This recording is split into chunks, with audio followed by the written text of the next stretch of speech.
الحمد لله وكفى وسلام على عباده الذين اصطفى خصوصا على سيد الرسل وخاتم الأنبياء وعلى آله وأصحابه الأتقياء الذين النجوم الهدى الذين هم خلاصة العرب العرباء وخير الخلائق بعد الأنبياء. أما بعد فأعوذ بالله من الشيطان الرجيم. بسم الله الرحمن الرحيم. وقضى ربك ألا تعبدوا إلا إياه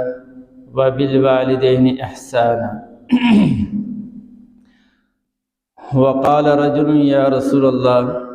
من أحق بحسن صحابتي؟ قال أمك. قال ثم من؟ قال أمك. قال ثم من؟ قال أمك. قال ثم من؟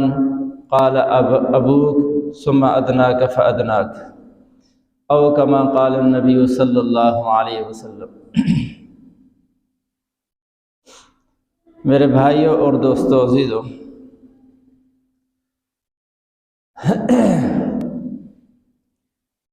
اللہ تعالیٰ نے ہمیں جو دین عطا فرمایا ہے، یہ دین دو چیزوں کا خلاصہ ہے۔ دو چیزوں کا خلاصہ ہے یہ دین۔ ایک اس میں حقوق اللہ ہے اور دوسرے حقوق العباد ہے۔ تو سارے دین کا خلاصہ یہی دو چیزیں ہیں، حقوق اللہ اور حقوق العباد۔ اور حقوق اللہ کا معاملہ اتنا زیادہ خطرناک اس حوالے سے نہیں ہے کہ اللہ جل جلالہ عما نوالہ کو اللہ تعالیٰ جس کے لیے چاہیں گے تو اپنے حقوق کو اللہ معاف فرما دیں گے، لیکن جو حقوق العباد ہیں ان کا معاملہ انتہائی خطرناک ہے اور انتہائی سخت ہے۔ اس لیے کہ جب تک صاحب حق والا جو ہے وہ معاف نہیں کرے گا تو اللہ تعالیٰ بھی معاف نہیں فرمائیں گے۔ حقوق اللہ جل جلالہ توبہ کی برکت سے معاف فرما دیں گے۔ اور توبہ کا مطلب یہ ہے کہ آدمی اپنی سابقہ زندگی پر اس کو ندامت ہو، جتنے گناہ کیے ہیں، اللہ تعالیٰ کے حکم و عدولیاں کی ہیں، اور جتنی نمازیں چھوڑی ہیں، روزے چھوڑے ہیں، اور جتنے بھی اعمال میں سستی رہی ہے، ان کے چھوڑنے پر آدمی کو ندامت ہو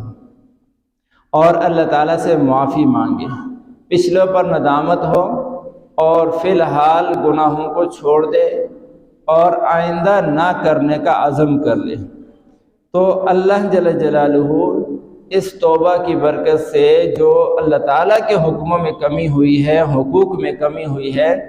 اللہ اس کو معاف فرما دے گا۔ لیکن بندوں کا جو معاملہ ہے وہ جب تک بندے خود نہ معاف کریں اللہ بھی معاف نہیں کرے گا۔ اور یہاں علماء نے ایک اور بات بھی فرمائی ہے کہ اللہ جل جلالہ نے رحمت کے 100 حصے فرمائے، اور ان میں سے ایک حصہ رحمت اللہ نے دنیا میں تقسیم فرمایا ہے، اور باقی 99 حصے رحمت کے اللہ نے اپنے لیے خاص فرمائے ہیں۔ تو وہ رحمت کا ایک حصہ جس کی وجہ سے دنیا میں ہر چیز دوسری چیز سے محبت کرتی ہے، اپنی اولاد سے محبت کرتی ہے، ماں اپنی اولاد سے محبت کرتی ہے، حتیٰ کہ جانوروں کی مائیں بھی اپنی اولاد سے محبت کرتی ہیں۔ لیکن آخرت کے اندر جب دنیا ختم ہو جائے گی تو آخرت کے اندر یہ جو محبت کا ایک حصہ دنیا میں ہے یہ بھی سمٹ کر آخرت میں چلا جائے گا، اور آخرت کے اندر جو اللہ جل جلالہ فیصلے فرمائیں گے اپنے بندوں کے درمیان اپنے حقوق کے معاملے میں، وہ اللہ اپنی رحمت کے 100 حصوں کے ساتھ فرمائیں گے، اور اللہ تعالیٰ اپنی رحمت کے 100 حصوں کے ساتھ انسانوں کی بخشش فرمائیں گے۔ لیکن اپنے حقوق کے معاملے میں اللہ بخشش فرمائیں گے دنیا کے اندر رہتے ہوئے جو انسانوں کے حقوق انسانوں نے ضائع کیے ہیں ان کا معاملہ سخت ہے، ان کے اللہ بخشش نہیں فرمائیں گے جب تک کہ حق والا خود حق کو معاف نہ کر دے۔ اس لیے ایک حدیث کے اندر ابو ہریرہ رضی اللہ تعالیٰ عنہ فرماتے ہیں کہ اللہ کے نبی نے ارشاد فرمایا کہ من کان لہ مظلمۃ لاخیہ من عرضہ او شیء فلیتحللہ منہ اليوم، فرمایا کہ جس آدمی نے بھی کسی دوسرے آدمی پر کوئی زیادتی کی ہو، کوئی ظلم کیا ہو، کسی کا حق ضائع کیا ہو، کسی کا حق دبایا ہو، اس کی بے عزتی کی ہو، اس کی آبرو ریزی کی ہو، فَلْيَتَحَلَّلْهُ مِنْهُ الْيَوْمِ، اللہ کے نبی ارشاد فرماتے ہیں اس کو آج ہی اس معاملے کو رفع دفع کر لے، دنیا کے اندر ہی اس معاملے کو نمٹا لے، قبل اللہ یکون لہو دینار ولا درہم، کیونکہ ایسا نہ ہو کہ پھر وہ دن آ جائے کہ جس دن میں نہ آدمی کے پاس کوئی مال و دولت ہوگا، نہ سونا چاندی ہوگا، نہ دراہم دینار ہوں گے، نہ ڈالر ہوگا، دنیا کی کوئی کرنسی، کوئی مال و متاع نہیں ہوگا۔ تو اللہ کے نبی فرماتے ہیں کہ اس دن سے کے آنے سے پہلے جس نے بھی دوسرے کا کسی طرح کا بھی حق ضائع کیا ہوا ہے، وہ اس دن کے آنے سے پہلے اپنے وہ دنیا کے اندر کی معاملات کو نمٹا لے، دوسرے کے حق کو ادا کر لے یا اس سے معاف کرا لے۔ اور فرمایا کہ اگر ایسا دنیا کے اندر نہ کیا، دنیا کے اندر دوسرے کے حق کو ادا نہ کیا، حق ضائع کیا اور اسی پر ڈٹا رہا، تو فرمایا کہ ان کان لہ عمل صالح، اگر دنیا کے اندر سے کوئی نیک عمل بھی کر کے ساتھ لے کر گیا ہوا ہے تو فرمایا اخذ من عملہ بقدر مظلمتہ، تو جس قدر اس نے دوسرے پر ظلم کیا ہوا ہوگا اسی کے بقدر اس کے نیک اعمال اس سے لے لیے جائیں گے اور وہ نیک اعمال دوسرے کو دے دیے جائیں گے۔ اور فرمایا وَإِن لَمْ تَكُنْ لَهُ حَسَنَاتٍ، اگر دنیا سے جب گیا ہے دوسروں کے حق بھی ضائع کرتا رہا ہے اور اپنے پلے بھی کچھ نہیں ہے، نیکیاں بھی کما کر کچھ لے کر نہیں گیا دنیا سے، تو فرمایا کہ اخذ من سیئات صاحبہ، اور پھر جس کا حق دنیا میں ضائع کیا تھا اس کے گناہ اگر ہوں گے تو وہ گناہ اس سے لے لیے جائیں گے، حمل علیہ، وہ گناہ اس پر ڈالے جائیں گے جس نے دنیا میں رہتے ہوئے دوسروں کے حق کو ضائع کیا ہے، اور پھر وہ دوسرے کے گناہ لے کر اس کو جہنم میں ڈالا جائے گا۔ اس لیے یہ معاملہ انتہائی خطرناک ہے، اس لیے دنیا کے اندر رہتے ہوئے دوسروں کے ساتھ آدمی جب معاشرے میں رہتا ہے تو کمی کوتاہی آدمی سے ہوتی رہتی ہے، تو اس لیے دنیا ہی کے اندر معاملات کو نمٹانا چاہیے۔ ایک اور روایت کے اندر اللہ کے نبی نے صحابہ سے پوچھا اتدرون ما المفلس، کیا تم جانتے ہو کہ مفلس کون ہے؟ میری امت میں سے سب سے زیادہ مفلس اور کنگال اور غریب اور فقیر آدمی کون ہے؟ تو صحابہ نے عرض کیا کہ المفلس فینا من لا درہم ولا متاع، کہ ہم میں تو مفلس اور غریب آدمی ہم اس کو سمجھتے ہیں کہ جس کے پاس پیسے بھی نہیں ہیں